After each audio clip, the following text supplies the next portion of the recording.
In June of 2022, Dr. Ross Kamich had spent a few weeks feeling an ache in his left shoulder and had been wheezing.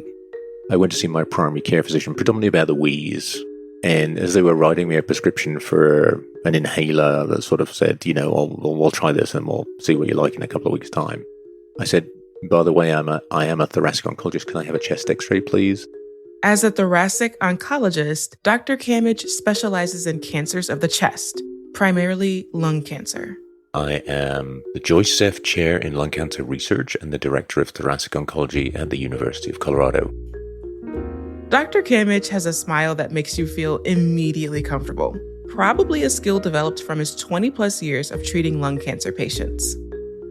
After Dr. Kamich got the chest x-ray, he walked back to his office in the building next door. And by the time he got there, his physician called to say they had found something. And I instantly pulled it up on my computer and I went, oh my goodness, I have lung cancer. Dr. Kamich and his physicians moved quickly. And over the course of a few days, he got a series of scans and tests done. They saw that the cancer had spread. And thanks to a biopsy, they also found that there was a molecular abnormality in his cancer called a biomarker. This realization changed the course of Dr. Kamich's experience. He knew that his biomarker had a matching treatment that might drastically improve his cancer. Yeah, biomarkers have kept me alive. I'm Dr. Raven Baxter, also known as Raven the Science Maven. I'm a molecular biologist and science educator, and I'm the host of Science Will Win. For our 6th season, we're looking at cancer, the innovations, new frontiers, and big unanswered questions. Today, we're talking about the role of biomarkers and precision medicine in oncology. You can think of a biomarker as a tiny molecular indicator that informs doctors about what's driving a patient's cancer.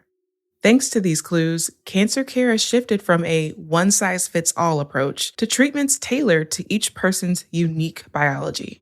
These advances have largely improved the way that we treat cancers, such as breast cancer, colorectal cancer, and lung cancer. Today, we'll focus on the third type, lung cancer, where biomarkers have led to some of the most powerful advancements in oncology. In particular, the development of targeted therapies. Researchers have been able to develop new drugs that target and match the unique genetic profiles and tumor biomarkers of some lung cancer patients. These targeted therapies have shown great promise in improving tolerability and outcomes, and became the foundation of precision medicine in oncology. A biomarker, sometimes called a tumor marker or a mutation, is an incredibly important tool for oncologists and researchers. Simply put, it's a biological molecule found in tissue, blood, or other bodily fluids. Yet, this tiny molecule can reveal a wealth of information about how a patient's specific cancer is likely to progress and which treatments may be most effective in slowing it down. The very first biomarker was discovered back in the 1800s, but it took more than a century of research and innovation to truly understand their role in cancer and to develop therapies that specifically target them. In lung cancer, the first breakthrough came in the 1990s when scientists identified a protein called EGFR, a discovery that paved the way for treatments designed to block its effects. EGFR stands for epidermal growth factor receptor inhibitor. That's Dr. Kamich again, the voice you heard from at the top. Think of EGFR like an antenna sitting on the surface of cancer cells. When it's switched on, it sends out signals that control vital functions like cell growth, division, and survival. But when this antenna becomes stuck in the on position, it starts blasting growth and division signals nonstop. And this leads to the formation of a tumor, or eventually cancer. So researchers started asking, what if we could just turn that antenna off? That simple idea sparked the development of drugs designed specifically to block the EGFR protein signals and slow the cancer's growth. With advances in molecular biology, they've developed drugs that could inhibit the signaling that came from them, a class of drugs that were called EGFR inhibitors. Researchers started clinical trials of these EGFR blocking drugs across many different types of cancer. Unfortunately, for most patients, the results weren't what doctors had hoped. However, in about 10% of patients with a specific type of lung cancer called non-small cell lung cancer, they noticed there had been significant improvements. Every physician who you talked to at the time, had at least one patient where they would phone them up to sort of say, how are you doing on the new drug? And they'd say something like, I'm sorry, my husband's not here. They're out mowing the garden, And so that realization that there was a subpopulation of patients who were incredibly sensitive to this class of drugs was the turning point. But here's the challenge. Researchers didn't yet know what these patients had in common. The missing piece didn't arrive until 2001, with the completion of the first draft of the Human Genome Project. We explored the Human Genome Project in Season 4 of Science Will Win, but let me provide a refresher. This massive 13-year effort mapped out the entire set of DNA instructions inside a cell. Suddenly, scientists had a reference guide that helped identify cancerous mutations and genetic changes. Then came the big moment in 2004. Academic researchers at Harvard and Memorial Sloan Kettering dug into the data and discovered something remarkable. The non-small cell lung cancer patients who had responded to the EGFR inhibitor all shared a common trait. They had a specific acquired mutation in their EGFR gene. That discovery connected the dots. It explained why only a subset of patients were experiencing these incredible responses, and it marked the beginning of a more personalized cancer treatment. So their EGFR wasn't the same as everyone else's EGFR, and this mutation wasn't something they were born with, it was something that acquired. And the mutation takes this thing which is sometimes on, sometimes off, and sticks it in the on position. So it's constantly active, it's constantly shouting out these orders to grow and divide and spread, which would be fine if you were trying to repair a piece of tissue that had been injured, but not useful if it's just normal tissue and you start to make it grow and divide and spread, and that's what turns it into a cancer. If you had one of these mutations, you were very likely to respond to the drug. EGFR was the very first biomarker in lung cancer to have a therapy developed specifically to target it. Even though the EGFR mutation is present in a smaller percentage of the overall non-small cell lung cancer population, this was a crucial breakthrough because in general, non-small cell lung cancer is still the most common type of lung cancer. Thoracic oncology, 80% of it is non-small cell lung cancer. Unfortunately, most cases of non-small cell lung cancer are diagnosed at an advanced stage, when the disease has already spread. We have people who by chance get picked up at an earlier stage when the cancer hasn't spread, or for those who have at least smoking as a risk factor, we have lung cancer screening as an option, and so we do pick up some with earlier stage disease. Unfortunately, for people with lung cancer, the majority of people, something like 2/3, when they're first diagnosed, the cancer has already spread to the point where you can't cut it out or even try and cure it, with focused radiation. But the majority of people have advanced or stage 4 disease. That was the case for Kelly Huffman. Kelly had been experiencing strange symptoms for a few months before she was diagnosed with lung cancer. And by then, she learned her cancer had significantly progressed. I was getting multiple tests done and really with no explanation. So, they're telling me in the middle of the night that I'm going for a brain MRI. And of course, you're like, I have a lung cancer. Why are you looking at my brain?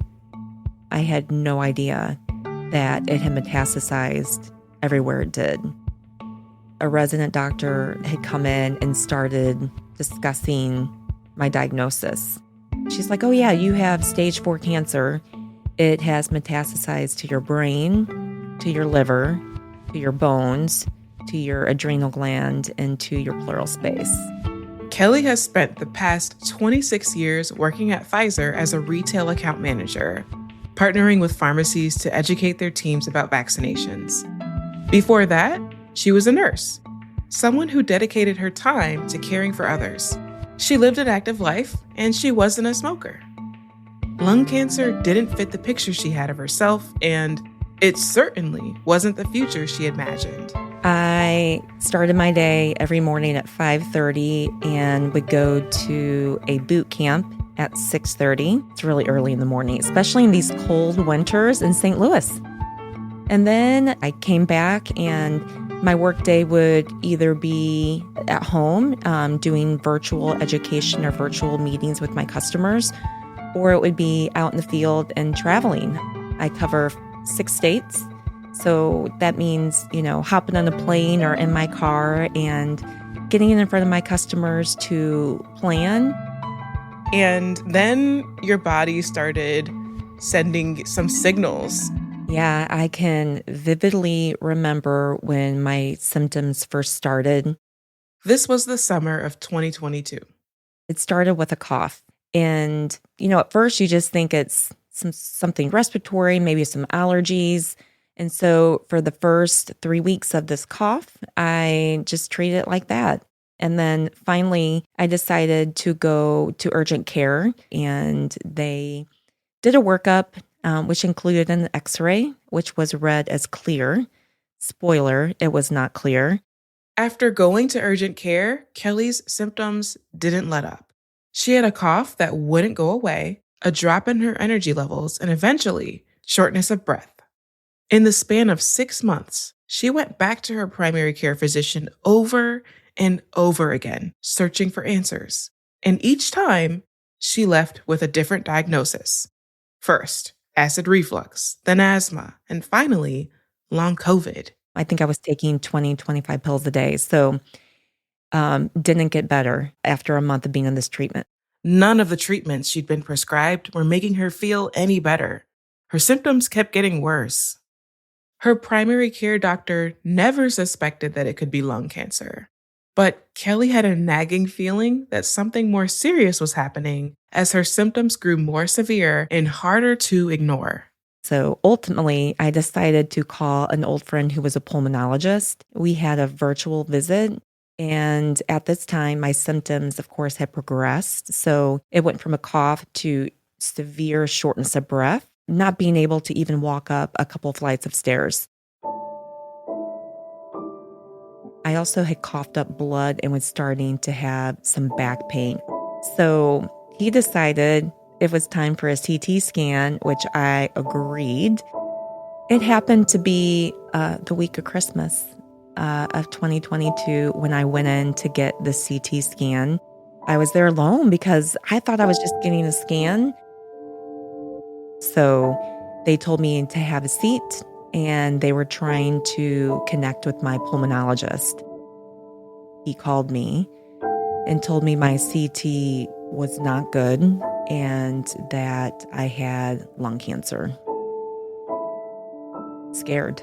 I think that was probably the word that came to mind. I was terrified. So my husband came and picked me up. I don't think I could have driven at that moment. Kelly's family came over to her house and she told them about her diagnosis. So I said, we're going to have a great Christmas. We're going to put this aside and we're going to tackle this after the holidays. And that's what we did. Kelly's lung cancer diagnosis came as a shock to both her and her primary care doctor. She didn't smoke, and in our society, that still doesn't fit the picture of who gets lung cancer. Yeah, it never crossed my mind. And I can tell you it did not cross the mind of my primary care doctor either. That assumption isn't baseless. Smoking does dramatically increase the risk, raising the likelihood of developing lung cancer by roughly 15 to 30 times. But here's something that often surprises people. A significant number of lung cancer cases happen in people who have never smoked or who've only smoked occasionally. In the US, that group makes up about 10 to 20% of lung cancer cases. I tell somebody that I have lung cancer a lot of the time. The next question is, oh, do you smoke? And I'm like, no. And again, it can be frustrating that question's being asked, but at the same time, again, I think it's the stigma. I think it's what they've heard, from TV and from news sources that smoking causes lung cancer, which it does. But I definitely think it's a stigma that we are really trying to overcome. Non-smokers are also more likely to get non-small cell lung cancer than small cell lung cancer. And although non-small cell lung cancer is characterized by its slower and less aggressive metastasis, historically, this type of cancer has been deemed as a disease with very short life expectancy, partially because it's often diagnosed after it's already spread. Here's Dr. Ross Camage again. So generally speaking, lung cancer has had the reputation of just being a pretty awful disease. 20 years ago, people with advanced stage disease, the majority of people would not live more than a year. It was very aggressive, and our treatments were relatively blunt instruments. So chemotherapy for controlling lung cancer throughout the 1990s was debated as to whether it was even worthwhile. But advancements in biomarker testing have changed this prognosis. Since the development of EGFR therapy in the early 2000s, researchers have continued discovering new biomarkers and treatments. Today, researchers have discovered 9 to 10 biomarkers in lung cancer. Roughly 40 to 50% of non-small cell lung cancer patients have an actionable biomarker, meaning there's a specific therapy available for their disease. So, how do you test for biomarkers? First, a doctor takes a sample, either a tissue biopsy or a liquid biopsy, like a blood sample. From there, the sample is sent to a lab for analysis, where specialists look for clues hidden in the DNA or proteins. There are a couple different approaches. They might test for one specific biomarker that doctors suspect might be driving the cancer. Other times, they'll use a more advanced method called next-generation sequencing, which makes it possible to test for multiple biomarkers at one time. And this gives a much broader picture of what's happening inside the cancer cells. There was a move, again, probably in the early 2010s, to say, don't just test for A and then test for B and then test for C. Test everybody for everything. And that was helped by a technology called next-generation sequencing that meant you could look at multiple different genes all at the same time. And that's what really, I think changed not just lung cancer, but many, many aspects of oncology.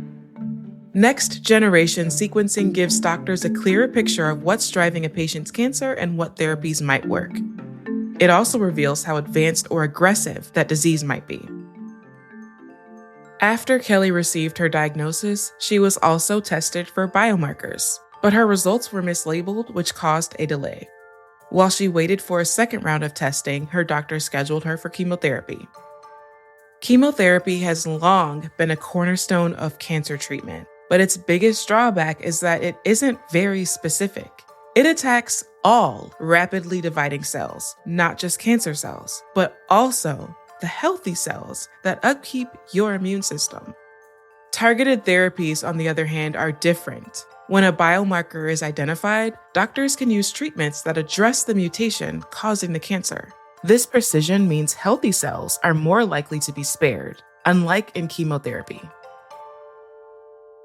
For patients with non-small cell lung cancer, this is especially important because precision medicine tends to be more effective and less toxic than traditional chemotherapy. It's also worth noting that non-small cell lung cancer generally responds less to chemotherapy than small cell lung cancer, with advanced cases often seeing response rates in the 15 to 30% range. Feeling uncertain about starting chemotherapy, Kelly decided to take matters into her own hands. She traveled to Texas to seek a second opinion from a specialist. He did a really thorough job sharing what biomarkers are, talking about the different types of lung cancer. He had drawings. He upskilled me significantly on lung cancer. So we waited a good 3.5 weeks to get the testing back and found out that I did indeed have a biomarker and I was ALK positive. It was definitely a blessing during a very dark time. ALK stands for anaplastic lymphoma kinase. As Dr. Camage mentioned earlier, ALK was the second example of a molecular mutation discovered in lung cancer after EGFR. So when a patient is ALK positive, that means they have the rearrangement on the ALK gene. That's Karen Tollefson. She's the Chief Oncology Medical Officer at Pfizer. Over her career, she's dedicated over 30 years to advancing cancer care. Now, the ALK mutation it's not incredibly common, but the reality is if you have this mutation and we know that, your treating physician can select a therapy that targets that specific mutation. And what that does is it allows you not to have to be taking a chemotherapy. In August of 2011, Pfizer developed the first targeted therapy for the ALK biomarker in non-small cell lung cancer. The mutation shows in about 5% of all non-small cell lung cancer cases. And our scientists continued to study that gene alteration and that subtype, and they understood it in more detail. And not only were they able to bring forward the first treatment for that mutation, they were able to bring out a subsequent treatment, which actually was more precise and has provided even longer-term benefit. ALK inhibitors have come a long way from that first generation of therapies. Since then, scientists have developed more effective second and third generation ALK therapies, with fourth generation currently in trials. Kelly was able to begin her targeted therapy on January 27th of 2023 after finding out she had the ALK biomarker.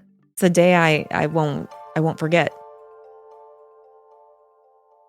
After 3 weeks of treatment, her follow-up scans delivered the words every patient longs to hear: no evidence of active disease. Raven, those were amazing words to hear and have a celebration, because it was that effective. Nearly 3 years later, Kelly is still on her original targeted therapy. She acknowledges that cancer is still part of her daily reality. Progression is always a possibility. But she chooses to celebrate the present. And I just celebrated a huge milestone. I turned 50 in October. Don't get me wrong, I still know I have cancer every day. It's something that I think about every day. And I don't think that will ever go away because progression is always lurking.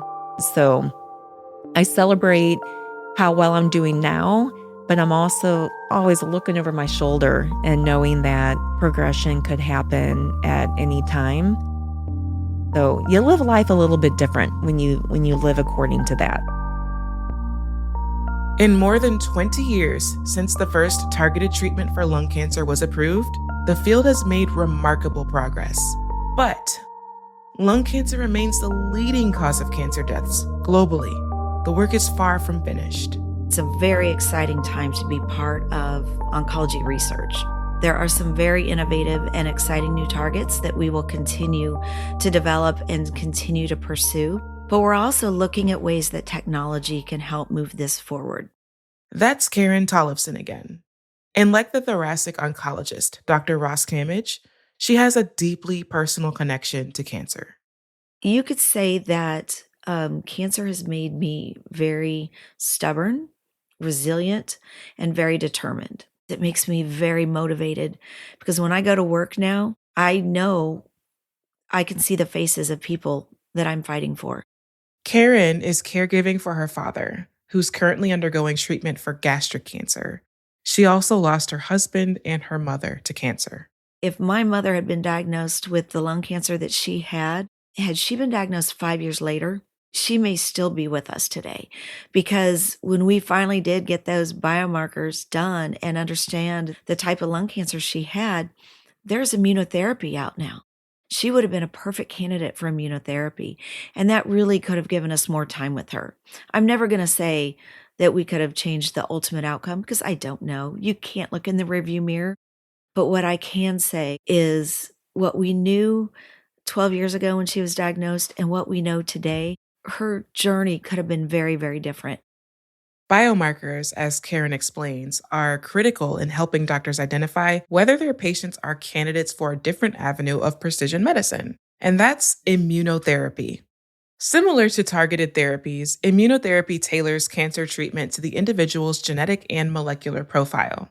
The difference is that instead of needing medicine to address the specific genetic mutations or proteins making the cancer grow, immunotherapy harnesses the body's own immune system, helping it recognize and destroy cancer cells.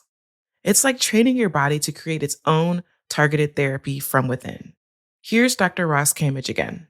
The hope is that we can take what we spent millions of years of evolving, an immune system that goes around our body and ensure it goes after infection, but it also polices our body to try to wipe out cancer when it starts developing, and try and understand why in people who have an established cancer, that has failed, and how we figure out in that person why it has failed in them, and then try and correct that. Today, while there are promising options like immunotherapy and targeted therapies that can treat some biomarkers, there are others that don't yet have targeted therapies. And there's likely thousands of biomarkers we haven't discovered. Pioneers at the forefront of oncology research, like Pfizer, aren't slowing down. Here's Karen again. We are looking at new targets in lung cancer. We found different biomarkers. We've got BRAF and ALK, but there's a new target we're actually exploring called integrin beta-6. This is a new marker that wasn't well known in lung cancer, but yet the more we followed the science, we've been able to send our researchers into designing new treatments that could potentially target that mutation. Another big challenge is acquired resistance. This is something you might have heard Kelly briefly refer to as progression earlier. And it's when a therapy that once worked stops being effective as cancer cells evolve. Acquired resistance is one of the more important questions that we have in cancer care across all types. Why does a patient respond to therapy and they see great results? And why does that therapy stop working? So what we're trying to do is better understand how a tumor is mutating to almost find a workaround. We're able to do basic research and understand how biomarkers behave in a patient's early disease. And we're able to take samples in later disease and look at how that tumor has changed. To understand how the tumor has changed, doctors might rebiopsy the tissue or blood and perform a new biomarker test on it, in hopes of finding a targeted treatment that can resolve the acquired resistance. And so when a doctor does take a tissue sample or a blood sample, and they're able to identify a biomarker and they're able to identify the specific characteristics of a cancer, when we look at that after treatment, or we look at it years down the line, we can look and see the before and after and see what's changed. And in doing that, we better understand how a specific cancer is potentially mutating to work around the therapies that it's facing. Finding a way to outsmart acquired resistance would transform how we think of cancer.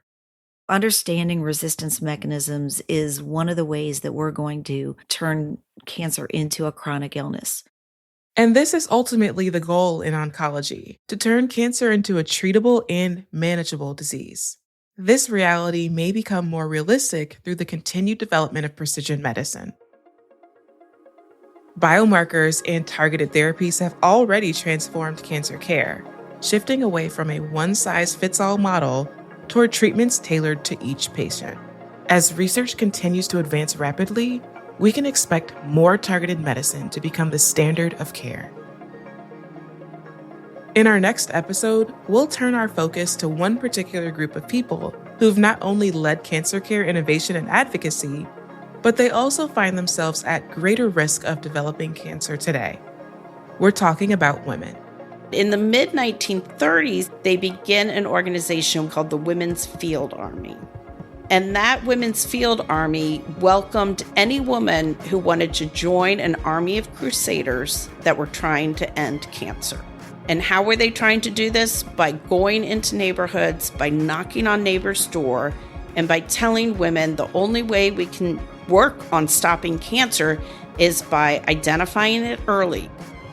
Science Will Win is created by Pfizer and hosted by me, Dr. Raven Baxter. It's produced by Acast Creative Studios. Please take a minute to rate, review, and follow Science Will Win wherever you get your podcasts. It helps new listeners to find the show. Special thanks to all our guests and the Pfizer Oncology team. And if you want to hear my full conversation with Kelly Huffman, all about the twists and turns of her diagnosis and treatment for lung cancer, you can tune in on Pfizer's YouTube channel. Thank you for listening.